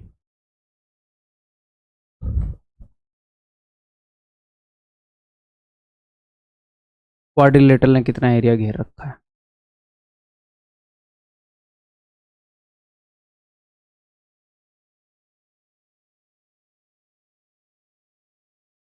इस फिगर में तो नहीं बन रही बात, इसी फिगर में बनेगी बात।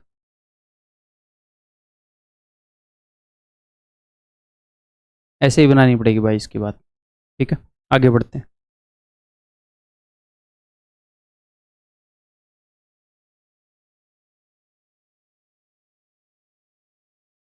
Late ABCD be a rectangle, ठीक है।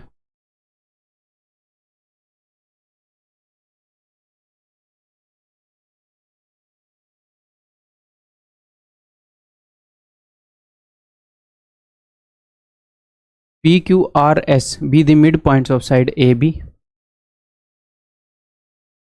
PQR and S, AB BC CD DA, then the quadrilateral PQRS is, तो quadrilateral PQRS क्या है, ये तो हम पहले कर चुके हैं ना, बताओ, ये आपको बताना चाहिए। तो भैया ये पैरेललोग्राम बनेगी, ये तो श्योर है, किसी भी क्वाड्रिलेटरल के मिड पॉइंट्स को मिलाकर बनाने से बनी फिगर हमेशा पैरेललोग्राम बनती है। कैसा पैरेललोग्राम बनती है वो इस क्वाड्रिलेटरल पे डिपेंड करता है, और खास करके इस क्वाड्रिलेटरल के डायगोनल्स पर डिपेंड करता है। डायगोनल्स ऑफ ए रेक्टेंगल यानी कि डायगोनल्स ऑफ ABCD दोनों इक्वल तो होंगे बट 90 डिग्री पर नहीं होंगे, 90 डिग्री पर होना उनका ज़रूरी नहीं है। तो अगर डायगोनल्स इक्वल हैं तो इस डायगोनल से हाफ ये और ये है, और इस डायगोनल से हाफ ये और ये है, तो चारों साइडें इक्वल हो जाएंगी इसकी। अगर ये डायगोनल 2x है तो ये पूरी साइड x, ये पूरी साइड x, ये डायगोनल भी 2x है क्योंकि डायगोनल इक्वल होते हैं, तो ये साइड भी x, ये भी साइड x। तो एक ऐसी फिगर बन जाएगी जिसकी चारों साइड की लंबाई बराबर हो, बट डायगोनल के बीच में कैसा भी एंगल हो सकता है, तो यहाँ पर कैसा भी एंगल हो सकता है, तो ये एक रोम्बस तो बन जाएगा, रोम्बस बनने की गारंटी है। स्क्वायर बनेगा नहीं भैया, डायगोनल के बीच में 90 डिग्री का एंगल होना जरूरी नहीं है, तो स्क्वायर तो नहीं बनेगा। रेक्टेंगल बनेगा नहीं भैया, रेक्टेंगल नहीं बनेगा। रोम्बस बनेगा but need not be a square, rhombus बनेगा बट स्क्वायर बनना जरूरी नहीं है, सही बोल रहा है, स्क्वायर बनना जरूरी नहीं है। तो सर उसने ये बात क्यों लगा दी but need not be a square, क्योंकि ये स्क्वायर भी बन सकता है। क्यों बन सकता है सर स्क्वायर, अगर ये रेक्टेंगल एक स्क्वायर जैसी बन गई तो स्क्वायर भी तो एक रेक्टेंगल है ना, बट इतना दिमाग लगाने की जरूरत नहीं है, सच बताऊं तो आप समझ गए कि ये उत्तर क्यों होगा, इतने से ही समझ आ जाती है, ठीक है, कि इसका रोम्बस होना जरूरी है, इसका स्क्वायर होना बिल्कुल भी जरूरी नहीं है भाई, ठीक है। आगे बढ़ जाऊं।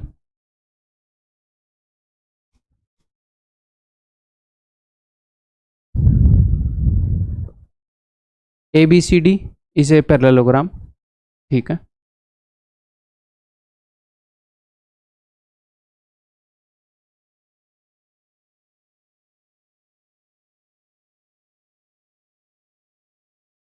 If the bisectors of angle A and angle C meet the diagonal B D, ठीक है, डायगोनल बी डी है, एंगल ए का बाइसेक्टर और एंगल सी का बाइसेक्टर, ये बाइसेक्टर है, एंगल बाइसेक्टर है, meet the diagonal B D at point P and point Q respectively, ठीक है भाई, then which one of the following is correct, तो कौन सा करेक्ट है, P C Q A, P C कहाँ P C Q A is a straight line, तो ये तो नहीं है स्ट्रेट लाइन कहीं से भी, ठीक है, ओके।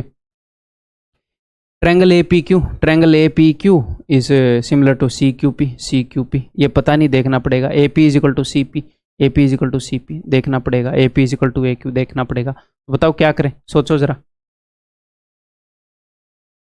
अब देखो मैं आपको एक बात बताऊं कि मान लो आपको ये डाउट हो कि पी सी क्यू एक स्ट्रेट लाइन है कि नहीं, आप इसको ऐसे लंबा बना लो। मैं कहना क्या चाह रहा हूं, यहां पर तो फिगर सीधी सीधी बोल रही है, मैंने ठीक ठाक मेजरमेंट वाला ही बनाया है ना, एक पैरेललोग्राम ही बनाया है, तो अगर मैं चाहूँ, मतलब मैं अगर एक्चुअल में एग्जाम में बैठूँ, मैं इसको काट दूंगा कि ये तो नहीं है। अगर हमारे मन में डाउट भी हो यार क्या पता ये हो, तो हम इससे थोड़ा सा अलग बनाकर देख लेंगे पैरेललोग्राम। पहले मैं विदाउट मैथमेटिकली चीज़ों को यूज़ करें इस क्वेश्चन को इजीली किया जा सकता है वो बताता हूँ। तो क्या करोगे, देखो एंगल ए का एंगल बाइसेक्टर बना लो, एंगल बी इसका एंगल बाइसेक्टर बना लो। अब तो कोई भी बता सकता है कि भैया ये पी है ये क्यू है, कि पी सी क्यू ए ये तो एक स्ट्रेट लाइन पर नहीं है, मैंने इसको काट दिया। Triangle A P Q, triangle A P Q ऐसे बनेगी, और ट्रायंगल सी क्यू पी, चलो हो सकता है कि हम इसके बारे में तो सर पता नहीं कह सकते हैं कि नहीं, ठीक है। A P is equal to C P, तो ए पी देखो ये एक पैरेललोग्राम है, ये दो तरफ से सिमेट्रिकल फिगर है। सर दो तरफ से कैसे, इस एंगल से जैसे देखोगे जैसा दिख रहा है इस एंगल से वैसा ही दिखेगा, ऑपोजिट एंगल सेम होते हैं ना भैया। यहां से मैंने एक काम किया और यहां से मैंने अगर सेम काम कर दिया तो सेम ही होएगा। ट्रायंगल ए बी डी और ट्रायंगल डी सी बी ये सिमिलर ट्रायंगल है ना, एक जैसी दिख रही है, मैथमेटिकली प्रूव कर सकते हैं बट एक जैसी दिख रही है। अगर मैं इसी के अंदर यहां से एल्टीट्यूड खींचूं और यहां से एल्टीट्यूड खींचूं तो आप क्या बोलोगे, ये दोनों एल्टीट्यूड बराबर हैं कि नहीं? कॉमन सेंस से बताओ, दोनों बराबर हैं। ऑफकोर्स ये सिमेट्रिकल फिगर है इन दोनों तरफ से, तो ऐसे ही ए पी और सी क्यू तो बराबर होंगे, बट ए पी और सी पी मैं इसको भी काट दूंगा, A P is equal to A Q मैं इसको भी काट दूंगा। एक ही चीज़ पॉसिबल हो सकती है वहाँ पर, अगर कोई ठीक से अंडरस्टैंडिंग डेवलप कर पाया हो इस पॉइंट तक तो वो इसको मान लेगा कि हाँ सही बात है सर, अदरवाइज हम मैथमेटिकली करेंगे। इस तरह के क्वेश्चन को मैं बता रहा हूँ एग्जाम में मैथमेटिकली करने की ज़रूरत नहीं है। अगर इस तरह का है वाकई में आप पहचान पाए कि भाई ये तो साफ साफ पकड़ में आ रहा है, अदरवाइज हम करेंगे मैथमेटिकली। ठीक है भाई, तो देखें यहाँ पर आपको हिंट दूँ, इसने एंगल बाइसेक्टर बताया है, ठीक है, हिंट कैसे दूं?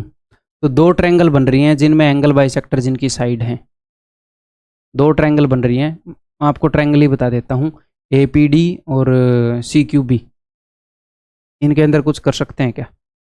ए पी डी, क्योंकि उसने ए पी एंगल बाइसेक्टर बताया है, सी क्यू एंगल बाइसेक्टर बताया है, इनको इंक्लूड करते हैं। तो अगर ये वाला एंगल थीटा है तो ये पूरा एंगल 2 थीटा हो गया, क्योंकि एंगल बाइसेक्टर दो बराबर हिस्सों में बांटेगा, तो ऑपोजिट एंगल भी 2 थीटा हो गया। हाँ जी सर, तो ये वाला एंगल भी थीटा हो गया। हाँ जी सर, इसका कहीं कुछ यूज़ कर सकता हूँ मैं? फिलहाल तो नहीं, ठीक। तो अब आगे क्या करें, ये थीटा हो गया, ये डायगोनल हो गया, तो डायगोनल बना रहा है ऐसे जेड, ये दोनों पैरेलल लाइनें हैं, अगर ये वाला एंगल वाई है तो ये वाला एंगल भी वाई है।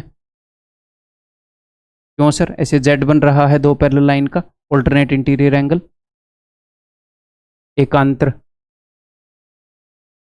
अंत एकांतर कोण, ठीक है। तो ट्रायंगल ए पी डी और ट्रायंगल सी क्यू बी में एक एंगल थीटा एक वाई, एक एंगल थीटा एक वाई, ठीक है, और ये वाली साइड इज इक्वल टू ये वाली साइड। हाँ जी sir, angle side angle, angle side angle से कॉन्ग्रुएंट हो गए। जी हाँ सर, कॉन्ग्रुएंट हो गए, तो इसका मतलब है ये इसके कोरस्पॉन्डिंग पार्ट बराबर हो गए। अब मैं देखता हूँ मुझे करना क्या है, ए पी क्यू और सी क्यू पी, इनको मुझे सिमिलर बताना है कि हैं कि नहीं। अब मुझे इतना पता है कि A P is equal to this C Q. क्यों सर? अरे भैया ये दोनों कॉन्ग्रुएंट ट्रायंगल है, इनके कॉरस्पॉन्डिंग पार्ट बराबर होंगे। ठीक है, तो ठीक है जी। और ये वाला एंगल अगर मैं इसको बोल दूं x, तो ये वाला एंगल भी x होएगा। एक एंगल थीटा एक y एक x, एक एंगल थीटा एक एंगल y एक x।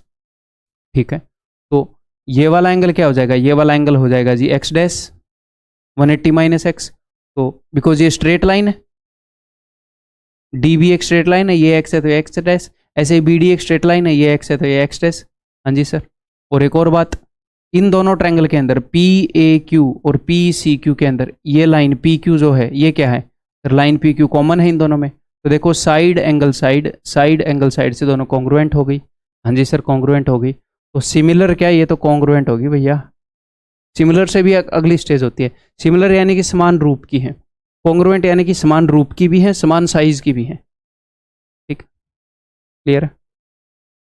तो एक क्वेश्चन ब्रेनस्टॉर्मिंग के लिए दे रहा हूं।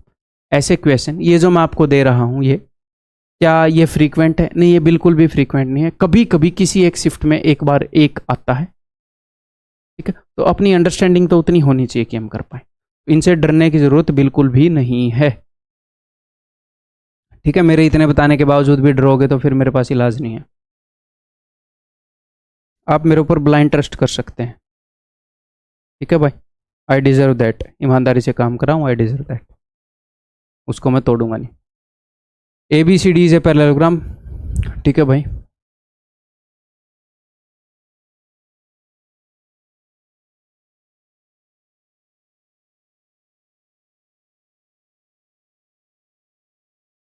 P and Q are points on diagonal A सी।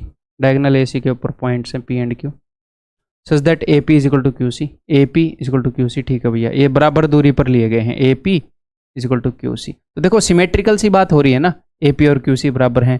तो अब अगर मैं ऐसे डी से इस पर खींच दूं, अब डी इनके लिए जैसा है, बी इनके लिए ऐसा है, तो डी पी और बी पी इक्वल होंगे, डी क्यू और बी पी। ठीक है, ये अंडरस्टैंडिंग अगर डेवलप हो तो बढ़िया ही बात है। Then quadrilateral B P D Q. अच्छा, यही बना दी इसने। अच्छा, B P D Q is equal to what?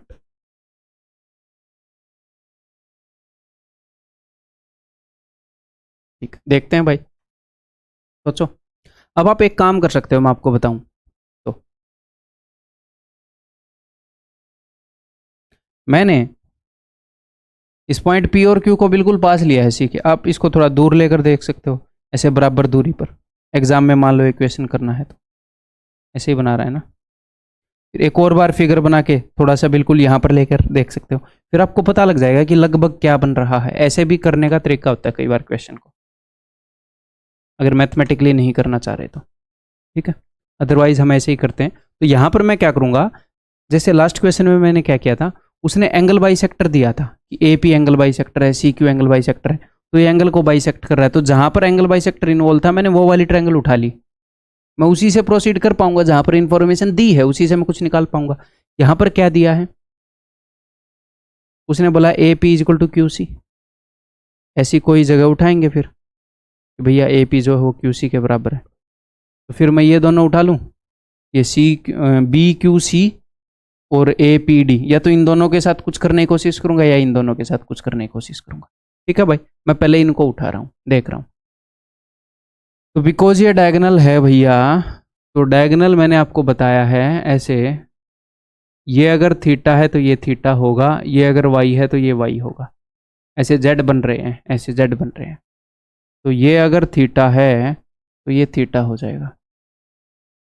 ठीक है भाई, और A D is equal to B C, opposite sides of a parallelogram. ठीक है, साइड एंगल साइड से कॉन्ग्रुएंट होगी। तो ये जो कोरस्पॉन्डिंग साइड है ये बराबर हो गई भैया, इस ट्रायंगल की ये वाली और इस ट्रायंगल की ये वाली। तो बी पी डी क्यू में चलो ऑपोजिट साइड तो पैरेलल हुई, और देखते हैं हम और क्या कर सकते हैं। ऑपोजिट एंगल को भी इसमें इक्वल बता सकते हैं। मतलब एक और काम हम कर सकते हैं, इन दोनों को उठा सकते हैं, इन दोनों को, और ये क्वेश्चन हो जाएगा। मैं कुछ और सोच रहा हूँ कि उसके बिना ही बन जाएगी क्या बात। तीसरे एंगल को इक्वल बता दूं, इसको बता दूं, तो ये इक्वल हो जाएगा, पैरेलल भी हो जाएंगे। ऐसे भी कर सकता हूं मैं। देखो मैं एक और काम कर सकता हूं, बिकॉज ये वाले ट्रायंगल और ये वाले ट्रायंगल दोनों सिमिलर हैं। आप बोलोगे जी हाँ सर सिमिलर हैं, तो ये वाला एंगल और ये वाला एंगल दोनों इक्वल हैं। कोरस्पॉन्डिंग एंगल है। जी हाँ सर। तो अब देखो, फिर अगर इस वाले एंगल को मैं एक्स बोलूँ तो ये वाला एंगल एक्स डैश हो जाएगा 180 माइनस एक्स। और ये अगर, तो फिर ये भी एक्स है, ये एक्स है, तो ये एक्स डैश हो गया। हाँ जी सर। तो ये देखो ऐसे जेड बन रहा है और ये एंगल इक्वल है, जेड बन रहा है और एंगल इक्वल है। तो इसका मतलब क्या है? इसका मतलब ये दोनों पैरेलल लाइन है। इसका मतलब ये दोनों पैरेलल लाइन है। अगर ये पैरेलल लाइन होती तो उसका मतलब होता है ये जेड बनने वाले एंगल इक्वल होंगे। अगर एंगल इक्वल है तो यानी कि पैरेलल है। तो ऑपोजिट साइड्स पैरेलल भी हो गई और इक्वल भी हो गई, तो ये तो पैरेललोग्राम हो गया। तो ये तो पैरेललोग्राम हो गया। क्लियर है मेरे भाई? ऐसे ही अदरवाइज आप क्या कर सकते थे, ट्रायंगल डी सी क्यू और बी ए पी, इन दोनों को भी लोगे तो इसी तरीके से ये कॉन्ग्रुएंट प्रूव हो जाएंगी और ऑपोजिट साइड इक्वल भी प्रूव हो जाएंगी। ठीक है, ऑपोजिट साइड इक्वल भी प्रूव हो जाएंगे। ठीक है भाई, आगे बढ़ जाऊं या फिर चलो मैं ऑपोजिट साइड वो भी मैं करके ही बता देता हूँ, मेरा मन नहीं मान रहा है ऐसे आगे बढ़ने को, यही बता देता हूँ। देखो तो ए पी बी और ये सी क्यू डी इसको मैं ले रहा हूँ, तो ये वाला एंगल अगर वाई है तो भैया ये वाला एंगल वाई हो जाएगा। ठीक है भाई, ये जेड बन रहा है, पैरेलल लाइन है। हाँ जी सर। और ये वाली जो लाइन है ये ऐसे सांप बना ले, एस बना लेते हैं, एस। ये दोनों इक्वल हैं, पूरे बड़े पैरेललोग्राम के अपोजिट साइड हैं। जी हाँ सर। तो ट्रायंगल पी ए बी में देखो साइड एंगल साइड, और ट्रायंगल क्यू सी बी में देखो साइड एंगल साइड से कॉन्ग्रुएंट हो गई। हाँ जी सर, कॉन्ग्रुएंट हो गई तो ये और ये इक्वल होगी। हाँ जी सर। तो बस अपोजिट साइड इक्वल होगी तो यानी कि पैरेललोग्राम बन गया। ठीक है, आगे बढ़ जाऊं। ये बताओ, A B and C D are two parallel lines and a transversal P Q. A B और सी डी पैरेलल लाइंस है। ये सिचुएशन हमने पहले करी है। And a transversal P Q intersects AB and CD at M and N. The bisector of the interior angle form a quadrilateral. The bisector of interior angles. Interior angle कौन कौन से हैं? देखो ये तो एक्सटीरियर एंगल है, बताए हैं आपको पहले, ये इंटीरियर एंगल है। और आपको एक बात बता दूं कि कई बच्चे जो प्लेन ज्योमेट्री में अनकंफर्टेबल हो रहे हैं कि यार समझ में नहीं आ रहा। नंबर वन, एक तो सभी अनकंफर्टेबल हो रहे हैं, और ये एक ऐसी चीज़ है कि जो कंपलसरी है। ऐसे अनकंफर्टेबल होना कोई पसंद करेगा? नहीं सर, कोई नहीं करेगा। तो इसी अनकंफर्ट के थ्रू गुजर के ही तो सक्सेस है। अगर इजीली काम हो जाते तो सभी ना कर लेते। मुश्किल है तभी तो नहीं कर पा रहे। तो यही तो मुश्किलें हैं ना, जो होने के बावजूद भी हमें आगे बढ़ते रहना है। कोई सिर में कुल्हाड़ी तो नहीं मार रहा आपके, क्वेश्चन ही है, थोड़ा सा अनकंफर्टेबल कर रहा है। ठीक है, पीट तो नहीं रहा, कोई थप्पड़ तो नहीं मार रहा, बैठे तो कुर्सी टेबल पर ही हो, जहां पर भी आपने बैठना वहीं पर बैठे हो। इस चीज, ये तो मिनिमम चीज है, इसके थ्रू तो गुजरना ही है। ठीक है भाई। हाँ, अब आ जाओ इंटीरियर एंगल्स के बाइसेक्टर, यानी कि इस एंगल का एंगल बाइसेक्टर और इस एंगल का एंगल बाइसेक्टर, इस एंगल का एंगल बाइसेक्टर और इस एंगल का एंगल बाइसेक्टर। ये क्या बनाएंगे? ये कैसी क्वाड्रिलेटरल बनाएंगे? तो देखो, अगर मैं इस एंगल को, इस पूरे एंगल को मैं बोल देता हूँ 2a, तो ये भी a हो जाएगा, ये भी a हो जाएगा। ठीक है सर। और अगर ये पूरा एंगल 2a है तो मैं इधर वाले पूरे एंगल को बोल देता हूँ 2b, तो ये भी b हो जाएगा, ये भी b हो जाएगा। और 2a और 2b आपको पता है, 2a और 2b is equal to 180 degree, ये दोनों मिला के, क्योंकि ये स्ट्रेट लाइन पर है तो मुझे पता है कि a plus B is equal to 90 degree. ठीक है, ओके। अब ध्यान से देखो, अगर यहां पर एंगल 2a है तो यहां पर क्या आएगा नीचे वाला? इन दोनों एंगल का सम कितना होता है? इन दोनों एंगल का सम, इन दोनों एंगल का सम सर 180 होता है। तो 2a और 2b मिलाकर 180 बना रहे हैं, तो यहां पर अगर 2a है तो नीचे 2b होएगा, तो ये एंगल भी b होएगा, ये भी b होएगा। ऐसे ही यहां पर अगर 2b है, ये दोनों एंगल मिलाकर भी 180 बनाते हैं। यहां पर अगर 2b है तो नीचे ये पूरा एंगल 2a होएगा, तो ये भी a होएगा और ये भी a होएगा। और a प्लस b क्या है सर? 90 है। और अगर ट्रायंगल, इस ट्रायंगल के अंदर देखो पी एम एन, ये एम है ये एन है, पी एम एन, तो ये ए और बी है तो ये 90 डिग्री होएगा। ऐसे ही क्यू एम एन में देखो, अच्छा पी और क्यू तो वहां पर रख दिए, एक्स वाई ले लो, एक्स एम एन और वाई एम एन में देखो तो ये भी 90 डिग्री होएगा, ए और बी 90 है तो बाकी बचा हुआ 90। ट्रायंगल के तीनों एंगल्स का सम 180 होता है, तो ये पूरी क्वाड्रिलेटरल एक रेक्टेंगल बन गई। ये भी 90, ये भी 90, ये भी 90, ये भी 90, तो it is a rectangle. Sir square क्यों नहीं बनेगी? क्योंकि भैया स्क्वायर इसलिए नहीं बनेगी, ये पैरेलल लाइन ऐसे भी हो सकती हैं, एक दूसरे के ऐसे आसपास हों, ये पैरेलल लाइन ऐसे भी हो सकती हैं, फिर आप ऐसे बनाओगे तो स्क्वायर नहीं बनेगा, हमेशा, कभी कभी बन सकता है, रेक्टेंगल हमेशा बनेगी। ठीक है, आगे बढ़ जाऊं,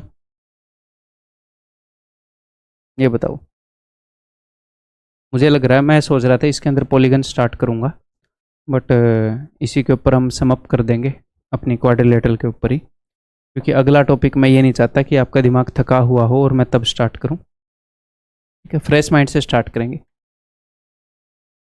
तो 2 क्वेश्चन है, वो करके हम विराम देंगे इस वीडियो के अंदर।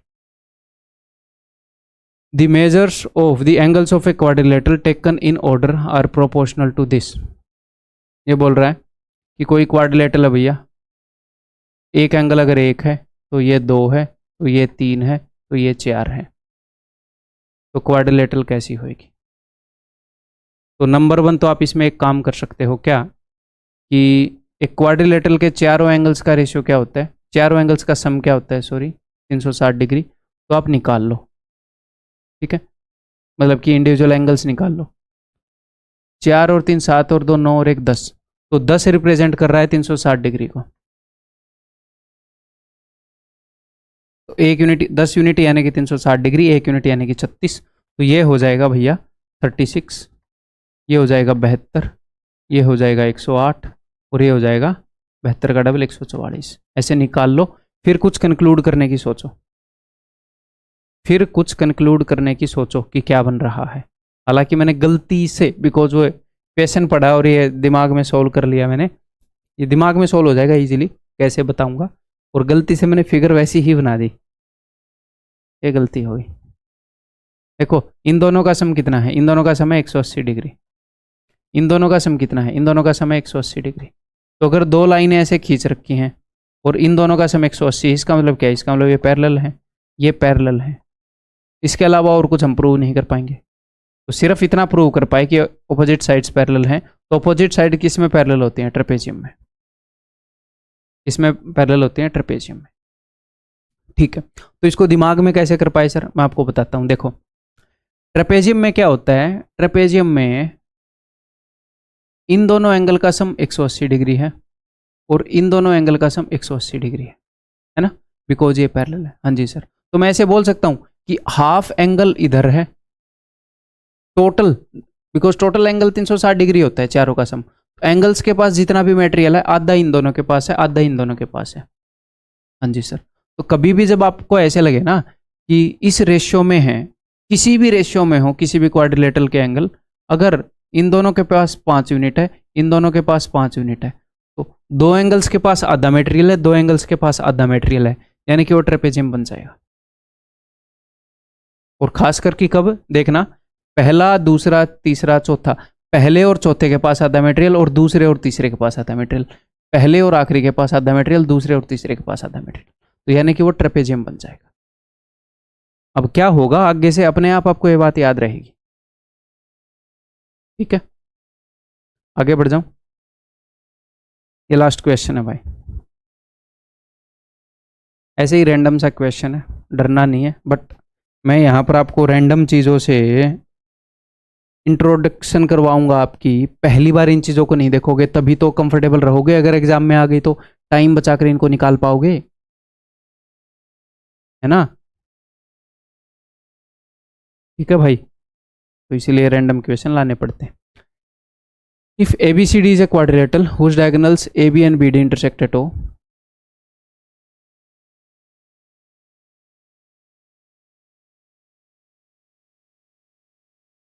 ठीक है भैया, AC और BD O पर इंटरसेक्ट करते हैं, और इसने बोल रखा है तो A B plus B C plus C D plus A D is less than A C plus B D. ठीक है, चारों साइड का सम डायगोनल से कम होएगा, चारों साइड का सम बड़ा होएगा, डबल, दो बार डायगोनल जोड़ लोगे तो, दो बार डायगोनल जोड़ लोगे तो उससे छोटा होएगा। ऐसा कुछ कुछ इसने दे रखा है। तो ये क्वेश्चन आपसे नॉट एक्सपेक्टेड, आप इसको करोगे एक्सपेक्टेड नहीं है। तो सर क्या ये डिफ़िकल्ट है? नहीं, डिफ़िकल्ट भी नहीं है, हैं? बट ऐसे ही रैंडम क्वेश्चन है। देखो यहाँ पर इसने कर क्या रखा है, ये चारों क्या हैं, ये चारों साइड्स हैं, और यहाँ पर 2 times of A C B D कर रखा है। तो 2 तो ए सी हो गए और 2 बी डी हो गए। ये सब क्या है? ये डायगोनल्स हैं। ठीक है, तो आप किसी भी एक डायगोनल को देख लो। ये जो डायगोनल बी डी है, ये ए डी और ए बी इन दोनों से बड़ा होएगा, है ना भैया? अगर आप कोई भी ये बनाते हो क्वाड्रिलेटरल, तो डायगोनल जो है वो बड़े होते हैं ना। अगर एक साइड से कंपेयर करूंगा तो, मैं एक साइड से कंपेयर करूंगा तो डायगोनल्स बड़े होते हैं साइड से। ठीक है सर, तो यहाँ पर 4 डायगोनल ले रखे हैं, यहाँ पर 4 साइड ले रखी हैं। तो चारों डायगोनल जो हैं वो इजीली मिलकर चारों साइड को बीट कर देंगे। तो यहाँ पर उत्तर क्या होगा? Option D. उत्तर क्या होगा? Option D. इसको हम मैथमेटिकली भी कर सकते हैं, बट ऐसे करना ज़्यादा इजी रहेगा।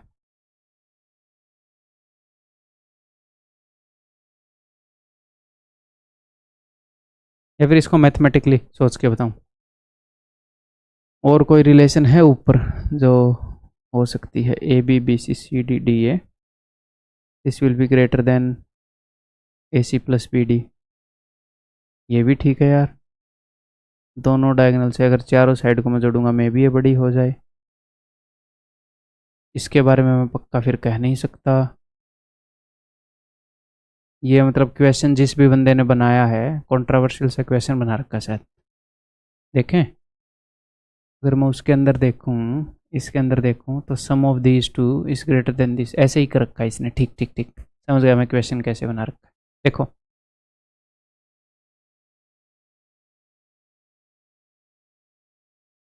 क्वेश्चन ऐसे बना रखा है, तो इसने डरना मत, कोई भी रैंडम क्वेश्चन है। ट्रायंगल 1 के अंदर, ए ओ डी के अंदर, तो मान लो इसको मैं मान लेता हूँ ए, ये हिस्सा हो गया बी, ये हिस्सा हो गया सी, ये हिस्सा हो गया डी। ठीक है, तो A plus B, A plus D sorry, is greater than A D. Sum of any 2 sides of a triangle is greater than third side. ठीक है, और in triangle 2 B plus D is greater than A B. Triangle 2 में sum of 2 sides is greater than third side. In third, तीसरे में B plus C is greater than B C. मतलब हम common sense से वैसे भी इसको कर सकते हैं, बट ये मैथमेटिकली हो गया। चौथी में A plus C is greater than C D. अगर मैं इन चारों को जोड़ दूं तो लेफ्ट हैंड साइड पर क्या आ जाएगा? देखो, 2 बार ए आ गया, 2 बार बी आ गया, 2 बार सी आ गया, 2 बार डी आ गया। तो एक बार ए और बी से बन जाता है बी डी, एक बार ए और एक बार बी से बी डी। ठीक है सर,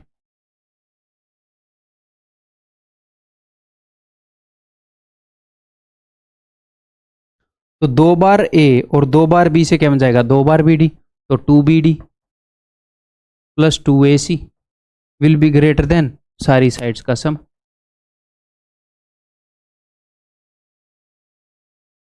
ठीक है, तो answer will be option T. तो मैं आपको साफ साफ बता देता हूं भैया, ये लास्ट में कुछ क्वेश्चन है ना, ये जो मैंने लास्ट में कुछ क्वेश्चन करवाए हैं, ये इसलिए नहीं करवाए हैं कि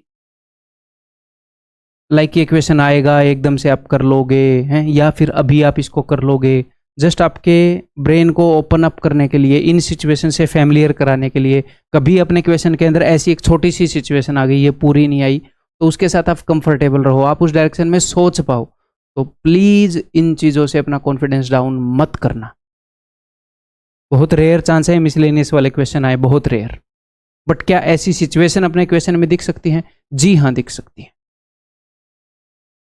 ठीक है, तो द लास्ट थिंग जो मैं चाहूँगा, आखिरी चीज़ मैं चाहूँगा वो कि आपका कॉन्फिडेंस डाउन हो जाए इनसे। मैंने इसलिए ये मेहनत नहीं करा कि कॉन्फिडेंस डाउन कर दूं। अरे भाई, आपकी कॉन्फिडेंस को अप करने के लिए, आपकी तैयारी को बढ़िया करने के लिए मेहनत कर रहा हूँ। तो प्लीज़ अनकंफर्टेबल मत होना, तंग मत होना, ठीक है। अगली बार जब सेम चैप्टर को रिपीट करेंगे it will be easy on you, ठीक है। तो अगली वीडियो में मिलता हूँ, बाय बाय।